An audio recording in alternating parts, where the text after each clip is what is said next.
Hello, my name is Mage and welcome to Black and White Thinking.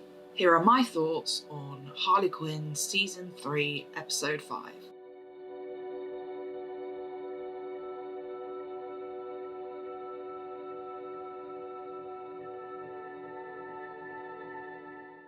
Hi guys, sorry this one's a bit late. It's been a whole week.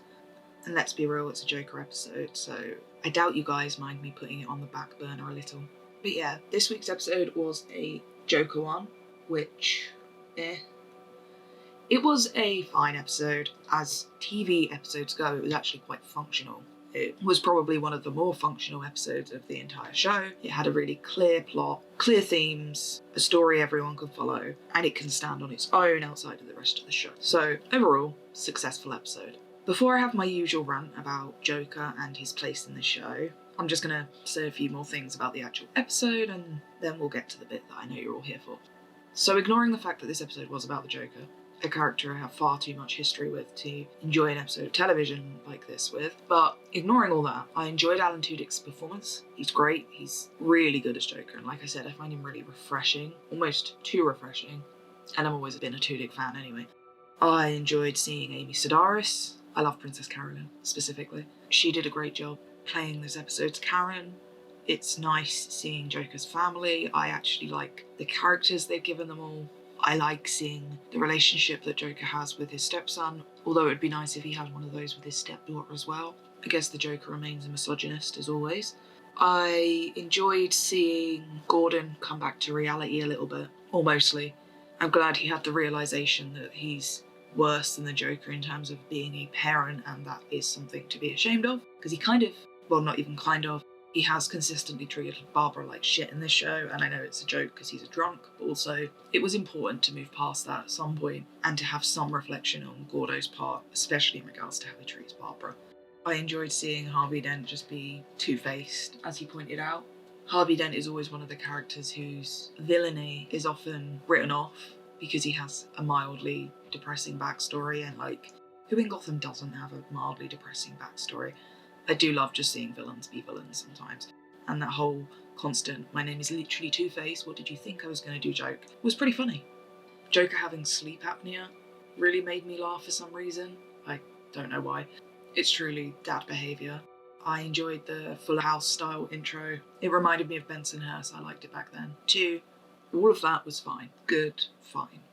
Here's the but. If you watched my last video, my Gaga as Harley discussion video, you'll know that I think the Joker is a stupid vessel for empathy. I don't think the Joker should ever really be played as nice or in any way reasonable. This show gets away with a lot because it's a comedy, and it admits to being a comedy. The Joker movie is not a comedy. The Joker being some sort of lower class rebellion hero is not played for laughs. In this, it is being played for laughs, so I guess I can take it a bit easier. However, it's not being played for laughs well enough, in my opinion. There is a lot of Joker sympathy, empathy going on here, which, and you can quote me on this, I have been saying it for years now, is unnecessary in a Harley Quinn show. It just is. Just let Harley have a show. Like, this episode was incredibly man-led. And we don't live in a world where TV equality exists, do we? There are a lot more shows about men, and those shows about men are watched by both women and men. For example, Better Call Saul just finished. Better Call Saul is probably one of my favourite shows ever, along with Breaking Bad, which I probably think is the greatest show ever written. Those are male shows. I hate to define a binary like that, but it's not me, it's Hollywood. They are very much put in the man show category, right? And both women and men watch them. Girl shows, for example, League of Our Own came out last week, do not have the support of both genders. League of Our Own came out last week. Men decided to review bomb it because it's a show about women. We need to stop making space for people where they don't make space for us. Again, I could do with less episodes of this show being centred solely on male characters. If I'm gonna be forced through an episode with Joker and Harvey Dent and Gordo, then at least give me some Harley and Ivy. I knew this episode was coming. They said we were going to get a Joker episode when they began planning season 3 and they were first told they were allowed to. I was annoyed about it then and I'm still kind of annoyed about it now. And it's not because it's a bad episode, it's about how the writers choose to use the space they are given. We have less episodes in this season. There are only 10. We had 13 to begin with. To choose to sacrifice an entire 22 minutes of storytelling to tell a story about the Joker and his son that could arguably be a B-plot is definitely a choice. I'm, again, never entirely sure how much of this comes down to what the writers want versus what DC forces on them. I think it's probably a bit of both. I don't think the writers necessarily see the problem with this episode in the abstract, because, again, there is no problem with it within the plot. But I do think it's a waste of time. And again, it's not what anyone comes here for. I feel like I've said this a lot recently. I said it in my Harley Gaga video, I've said it in previous reviews of this show. There is a lot more Joker content than Harley content, just in the world generally throughout the history. And you can't use the excuse of she's been around less, because Ivy also has less content than Joker, and Ivy is ancient in terms of DC character history. I would like less female space, especially queer female space, of which we get so little in the DC universe, to be so focused on men. And not even men, specific men, like the Joker. I don't know who needs reminding of this. Maybe the writers, but Joker is Harley's abuser.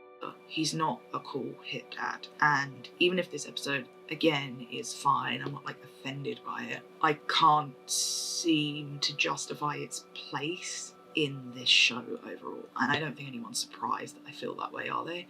I figure this review is probably going to be almost exactly how people think it's going to go. The episode was fine, but it's about Joker. I guess that summarises how I feel. I miss Harley and Ivy and I'm excited to see them again next week. I think this episode kind of bolstered a lot of what I said in the last one about how Joker is going to end up being involved in the Bruce and Ivy showdown. Being mayor of the city they are fighting over is probably going to have an impact. Yeah, one more thing actually in regards to the Joker. I know that they are playing on all the things I said I hated about the Joker movie. They are playing Joker as a family man, a socialist because he's somehow lower class. In this, his girlfriend's a nurse. She has 2 kids, they're immigrants. In the Joker film, he's got his abusive mum and he's on benefits, welfare for Americans. I hate that. I hate that so much, guys. Like, Joker the socialist? Don't get me wrong, it could have been a take 70 years ago when Batman and Joker were first invented and Batman was a raging capitalist piece of crap, and you could have made Joker a Robin Hood type, right? He could have been stealing from the rich to give to the poor, but he's not that. And I kind of hate the implications that he is. Socialism is becoming a joke. And we throw it around like it means nothing, and I wish we just did socialism instead of talked about it on television. More importantly, the Joker isn't a socialist, and again, I know this is a whole joke, and I again believe that the Joker is not actually going to stay like this. I said this in my last episode video, that the Joker is not going to remain nice all season. Like, if he does, I'm going to be highly disappointed in this show, and we'll be having words. But he's not a socialist, and we just need to all remind ourselves of that, I guess, if we are going to enjoy the silliness of what we're getting at the moment in the Harley Quinn show. I guess that's all I have to say. This review is kind of shit. I really apologise. I don't have much to say because, again, it's a Joker episode, which was fine, but I don't want to overstate the importance of it because I don't want to give it any importance.